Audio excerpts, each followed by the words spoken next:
श्री हरदास कार्तिक पूर्णिमा व्रत कथा।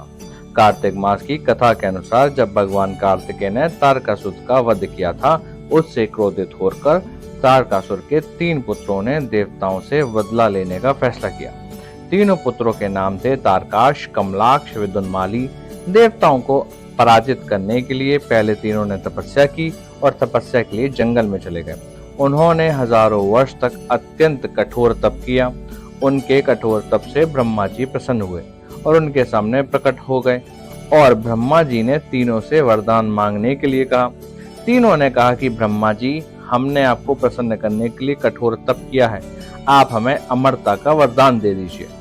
उनका ये वरदान सुनकर ब्रह्मा जी ने कहा कि मैं आपको अमरता का वरदान नहीं दे सकता, लेकिन तुम इसमें कोई ऐसी शर्त रख लो जिसके पूर्ण होने पर ही तुम्हारी मृत्यु होगी, वैसे वरदान मैं तुम्हें दे सकता हूँ। ब्रह्मा जी के वचन सुनकर तीनों ने बहुत विचार किया और ब्रह्मा जी से वरदान मांगा, हे प्रभु, आप हमारे लिए 3 तारों पर 3 नगरों का निर्माण करें।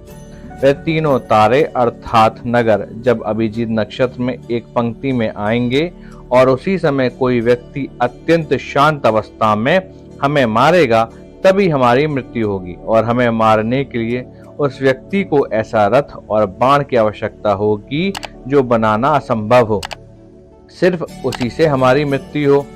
उनकी इच्छा सुनकर ब्रह्मा जी ने कहा, तथास्तु, आप तीनों की इच्छा के अनुसार ही होगा। तीनों असुरों को मिले वरदान के अनुसार ब्रह्मा जी ने उन्हें 3 तारों पर 3 नगर निर्माण करने के लिए विश्वकर्मा जी को आज्ञा दी। विश्वकर्मा जी ने तारकाश के लिए स्वर्णपुरी, कमलाक्ष के लिए रजतपुरी और विदुन्माली के लिए लोहपुरी का निर्माण कर दिया। ब्रह्मा जी से वरदान प्राप्त होने के बाद तीनों असुर बहुत प्रसन्न हो गए। इसके बाद उन्होंने सभी लोगों में आतंक फैलाना शुरू कर दिया। इन तीनों असुरों को एक साथ त्रिपुरासुर कहा जाता था। त्रिपुरासुर जहां भी जाते वहां ही लोगों और ऋषियों को सताने लगते। उन्होंने देवताओं को भी देवलोक से बाहर निकाल दिया। त्रिपुरासुर के आतंक से त्रस्त होकर उन्हें हराने के लिए सभी देवता एकत्रित हुए। सभी ने अपना सारा बल लगाया, परंतु त्रिपुरासुर को हराने में कामयाब नहीं हो पाए। अंत में सभी भगवान शिव जी के शरण में गए। देवताओं ने कैलाश पर्वत पर जाकर शिव जी को पूरा वृतांत बताया। तब भगवान शंकर ने कहा कि आप सभी देवता मिलकर प्रयास करें। देवताओं ने कहा कि प्रभु, हम सभी ने मिलकर त्रिपुरासुर का वध करने का प्रयास किया, लेकिन हम कुछ कर नहीं पाए। हम आपकी शरण में आए हैं, आप ही हमारी रक्षा कर सकते हैं। तब शिव जी ने कहा कि मैं अपना आधा बल तुम्हें दे देता हूँ, इस बल की सहायता से प्रयास करके देखो। शिव जी ने अपना आधा बल देवताओं को दे दिया, लेकिन देवता शिव जी का आधा बल सहन नहीं कर पाए। फिर भगवान शिव ने स्वयं ही त्रिपुरासुर का संहार करने का संकल्प लिया।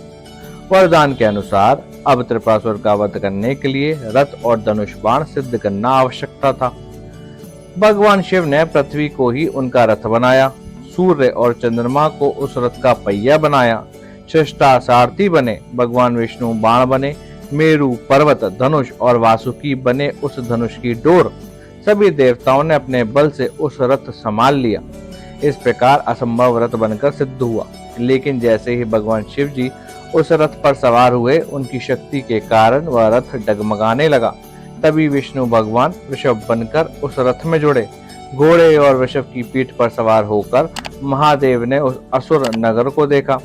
अपने धनुष पर बाण रख उन्होंने पशुपात अस्त्र का साधन किया और तीनों तारों को एक पंक्ति में आने का आदेश दिया। अभिजीत नक्षत्र में तीनों नगर एक पंक्ति में आते ही भगवान शिव जी ने अपने बाण से तीनों नगरों को जलाकर भस्म कर दिया। इसमें तीनों असुरों का भी अंत हो गया। जिस दिन 3 असुरों का वध हुआ, उस दिन कार्तिक पूर्णिमा थी। तभी से भगवान शिव जी त्रिपुरांतक बन गए। त्रिपुरांतक का अर्थ है 3 पुरों का, अर्थात नगरों का अंत करने वाले। भगवान विष्णु ने ही भगवान शिव को ये नाम दिया था। अगर आपको कार्तिक पूर्णिमा की व्रत कथा पसंद आई हो तो एक बार हर हर महादेव कमेंट जरूर करें, चैनल को सब्सक्राइब करें, वीडियो को लाइक करें और इस पावन कथा को अपने परिवार व मित्रों के साथ जरूर शेयर करें।